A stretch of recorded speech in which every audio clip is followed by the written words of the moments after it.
అందరికీ నమస్కారం. నేను మీ సురేష్, విఎస్బి టీవీ. ఈరోజు మనం భారతీయ జనతా పార్టీకి చెందిన ఒక ఉగ్రవాదితో మాట్లాడే ప్రయత్నం చేద్దాం. ఏంటి ఉగ్రవాది అంటున్నాడా అంటే ప్రజల అభిప్రాయం అదే చాలా మంది. అందువల్ల వారిని ఉగ్రవాదిగా మేము సంబోధించడం జరిగింది. ఇక ఆయన ఎవరో మీకు తెలియదు కదా, ఆయనే నీరుకొండ వీరన్న చౌదరి, రాజానగరం అసెంబ్లీ కన్వీనర్. వారిని అడిగి మరిన్ని విషయాలు తెలుసుకునే ప్రయత్నం చేద్దాం. నమస్కారం సార్. నమస్కారం అండి. భారతీయ జనతా పార్టీకి సంబంధించిన అనేక విషయాలు మా ప్రేక్షకులకి తెలియాలి. ఎందుకంటే అధికారంలోకి వస్తుందా రాదా అనే విషయం పక్కన పెడితే రాష్ట్రంలో ప్రతి నిమిషం మీరు పార్టీ కోసం పనిచేస్తూ చాలా వినూత్నంగా ముందుకు వెళ్తున్నారు ఎన్నో సంవత్సరాల నుండి. మా ప్రేక్షకుల కోసం ఆ వివరాలు తెలియజేయండి. అందరికీ నమస్కారం. నా పేరు Neerukonda Veeranna Chowdary, BJP Rajanagaram assembly convener. ముందుగా సురేష్ గారిని నన్ను ఉగ్రవాదిగా పోల్స్తున్నదని నేను ఖండిస్తున్నాను. అదేంటి సార్, మరి ఉగ్రవాదిలాగా పనిచేస్తున్నప్పుడు ఉగ్రవాదిని ఎందుకు ఖండిస్తారు?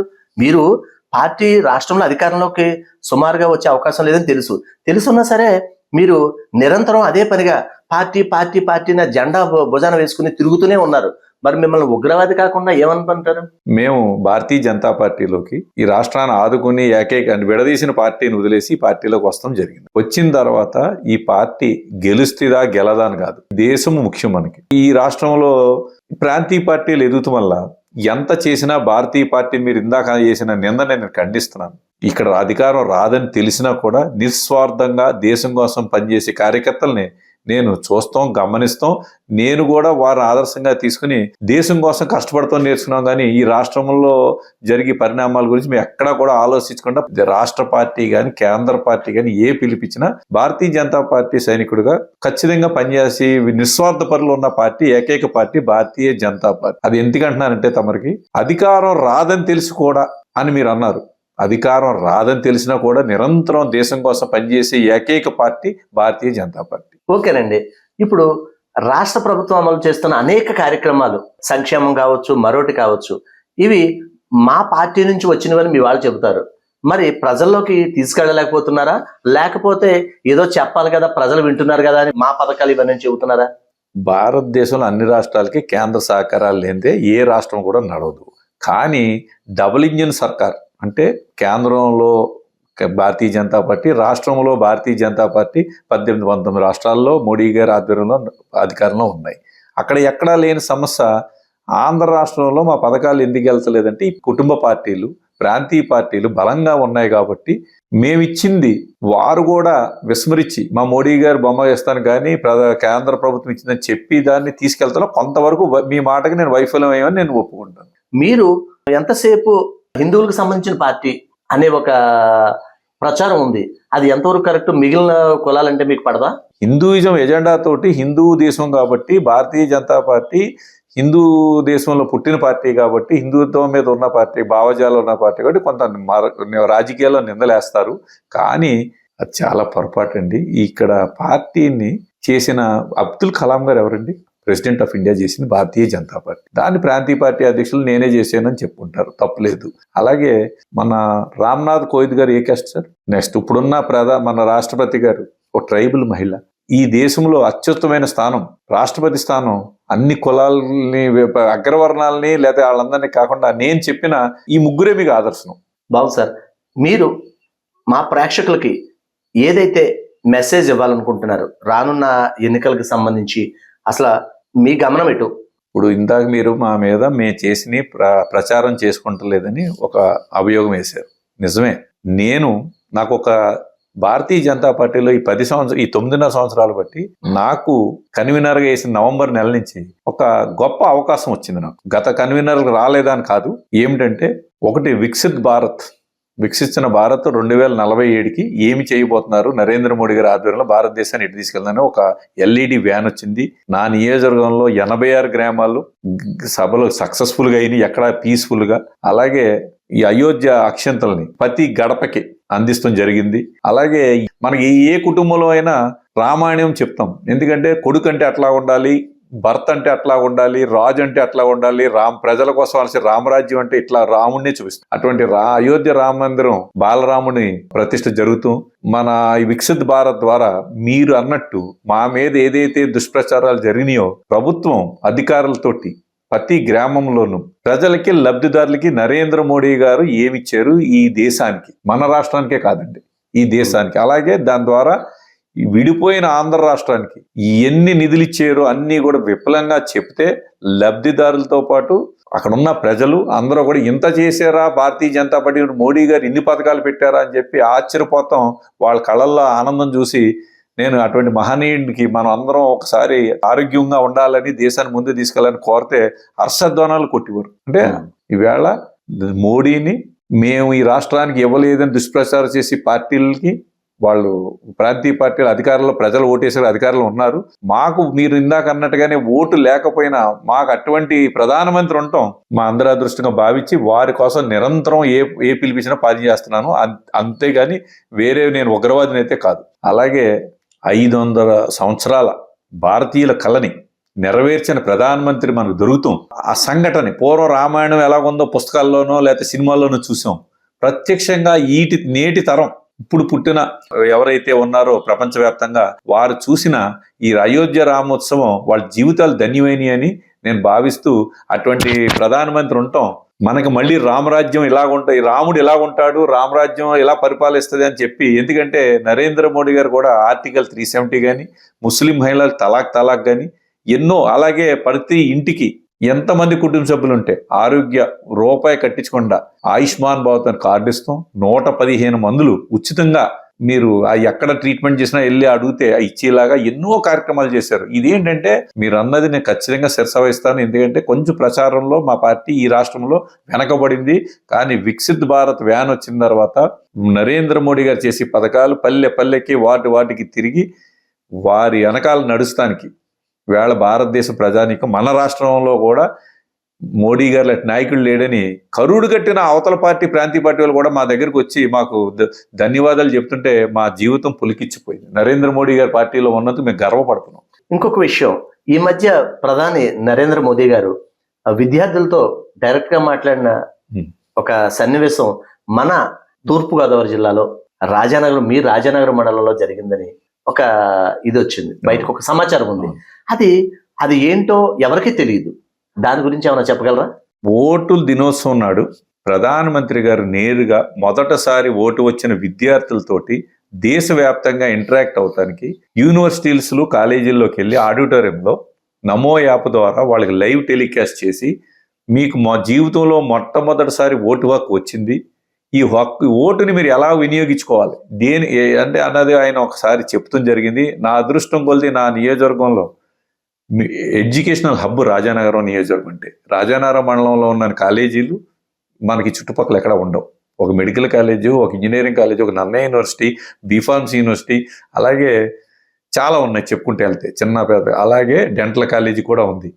సో అలాగే నా నియోజకవర్గంలో ఎయిర్పోర్ట్ ఉంది, అలాగే నా నియోజకవర్గంలోనే గోదావరి తెల్ల ఉంది.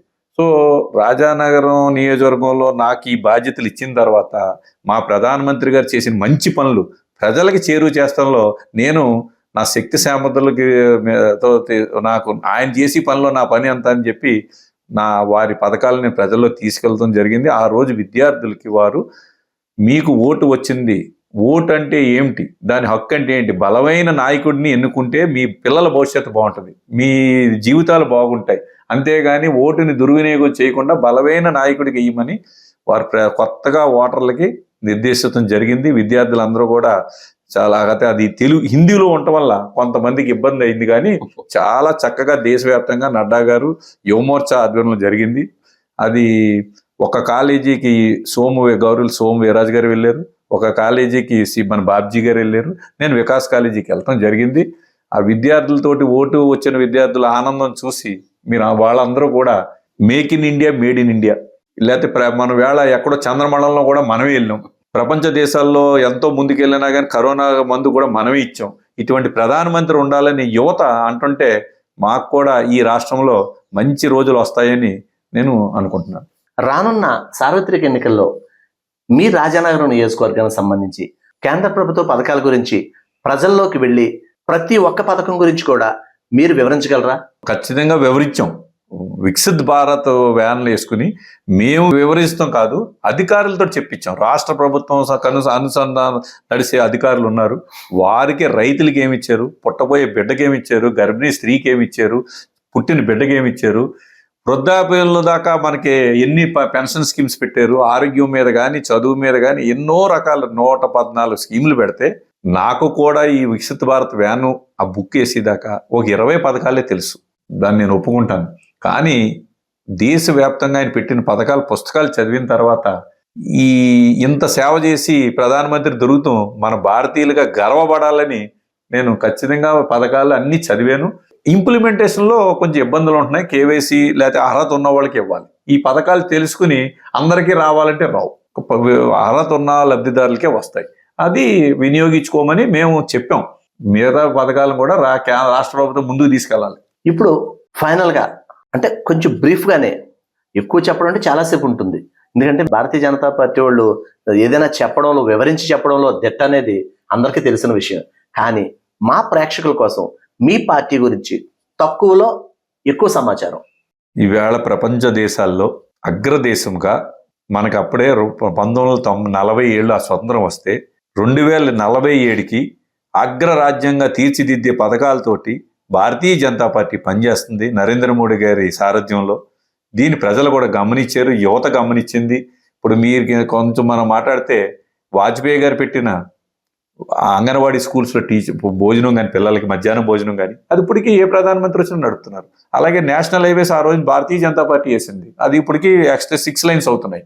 అలాగే ఎయిర్పోర్ట్స్ డెవలప్మెంట్ కానీ, ట్రైన్స్ ఇప్పుడు ఈవేళ మనం ఏసీ ట్రైన్లో వెళ్ళి అవకాశం లేని వాళ్ళందరికీ తక్కువ సమయంలో హైదరాబాద్ కానీ, తిరుపతి కానీ ఒక ఏసీ ట్రైన్లో వెళ్ళి అవకాశాలు కూడా భారతీయ జనతా పార్టీ చేసింది. కాబట్టి ఇటువంటి పార్టీని ప్రజలు ఆశీర్వదిస్తారు, మేము విశ్వాసంగా ఉన్నాం. మీ పార్టీ గురించి కావచ్చు, మన రాష్ట్రం గురించి కావచ్చు, మీ మనసులో మాట మా ప్రేక్షకులకు తెలియాలి. ఇక్కడ ఏమైందంటే కుటుంబ పరిపాలన రాష్ట్రం అయిపోయింది మంది.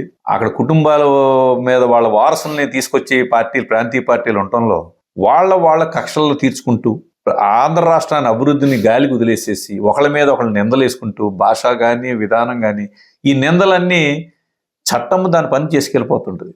ఒక సామాన్య వ్యక్తిని అడిగామనుకోండి, ఈ వేళ ముఖ్యమంత్రిని మీరే ప్రోత్సహిస్తున్నారంట. నేను కూడా ఆ పార్టీకి వ్యతిరేకంగా ఒక సామాన్యమైన ఆంధ్ర రాష్ట్ర పౌరుడిగా అప్పటి ప్రభుత్వం చేసిన తప్పుల్ని ఈయన వెనగొడతారు. అప్పుడు ఈయనేదో చేసింది చెప్తమే కానీ, ఒకళ్ళ మీద ఒకళ్ళు నిందలు వేసుకుంటమే కానీ, ప్రజల్ని, రాష్ట్రాన్ని అభివృద్ధి గాలికి వదిలేసి వాళ్ళు మళ్ళీ ఎలా అధికారంలో రావాలనే కాంక్షతో పనిచేస్తున్నాయి ఈ పార్టీలని నా ఉద్దేశం.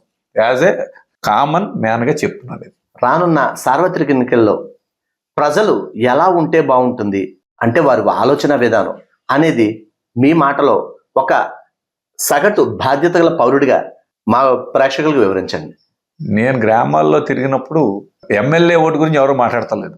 ఈసారి మోడీ గారికి వేస్తానంటున్నారు. అంటే ఆంధ్ర రాష్ట్ర ప్రజలు మరోసారి కూడా ప్రధానమంత్రిగా భారతీయ జనతా పార్టీ ప్రధానమంత్రి మోడీ గారే ఉండాలని కోరుకుంటున్నారని తెలిసింది. ఇక్కడ ప్రాంతీయ పార్టీలు బలంగా ఉండటం వల్ల వాళ్ళు బహాటంగా మేము బీజేపీకి వేస్తామని అనలేదు. కానీ మా ప్రధానమంత్రి గారి పేరు చెప్పి మోడీ గారికి వేస్తామన్నది నా ఒక నేను నాకున్న పరిజ్ఞానంలోనే తిరిగిన గ్రామాల్లో నాకు వచ్చిన అభిప్రాయ సేకరణ. మా విఎస్బి ప్రేక్షకుల తరఫున, మా తరఫున మీకు హృదయపూర్వక ధన్యవాదాలు తెలియజేస్తున్నాం. చాలా సంతోషం అండి. నేను కూడా భారతీయ జనతా పార్టీలో నాకు ఈ యొక్క నవంబర్లో ఇచ్చిన కన్వీనర్ ఇచ్చిన మా రాష్ట్ర అధ్యక్షుల వారు, మా జిల్లా అధ్యక్షుల వారు, నా నియోజకవర్గం సీనియర్ లీడర్లు, సామాన్య కార్యకర్తలు అందరికీ ఈ పార్టీకి ఇంత తక్కువ టైంలో ఇన్ని కార్యక్రమాలు నాకు పదవి వచ్చిన తర్వాత వచ్చుతూ నేను ప్రజల దగ్గరికి వెళ్ళి వివరిస్తూ వచ్చిన అవకాశం ఇచ్చినందుకు మా పెద్దలందరికీ, మా పార్టీ పెద్దలకి అందరికీ మీ ద్వారా మరోసారి నా కృతజ్ఞతలు తెలియజేసుకుంటాను. మీరు ఇప్పటికీ కూడా మీ విధానాలు అవన్నీ కూడా సమర్థించుకుంటూ పని రాక్షసులు లేకపోతే ఉగ్రవాదులు అనే టైప్లోనే మీరు పార్టీని ముందుకు తీసుకెళ్ళడానికే. సాధారణంగా నాయకుడు అనేవాడు ఎలా ఉంటాడంటే, అంటే రియల్ నాయకుడు కాదు, మామూలు నాయకుడు అని చెప్పుకునేవాడు ఏ పార్టీ ఉంటే ఆ గొడుగు పడతాడు, గెలిచే పార్టీకి లేకపోతే ఆ టైప్లో ఉంటుంది. కానీ ఇటువంటి నాయకులు వచ్చేసరికి ఎంతసేపు ఏంటంటే గెలుస్తామా ఓడుతామా అనేది కాదు, కట్టుబడి నిబద్ధత ఏదైతే ఇన్నర్ కమిట్మెంట్ ఉంటుందో ఆ కమిట్మెంట్ కోసం వీళ్ళు పనిచేస్తారు. ఇలాంటి నాయకులే మనకు కావాలని ఈ భావజాలాన్ని ప్రజల్లోకి తీసుకెళ్ళి మన రాష్ట్రాన్ని లేదా దేశాన్ని మరింత ముందుకు తీసుకెళ్లాలని కోరుకుంటూ మీ విఎస్బి సురేష్. ధన్యవాదాలు.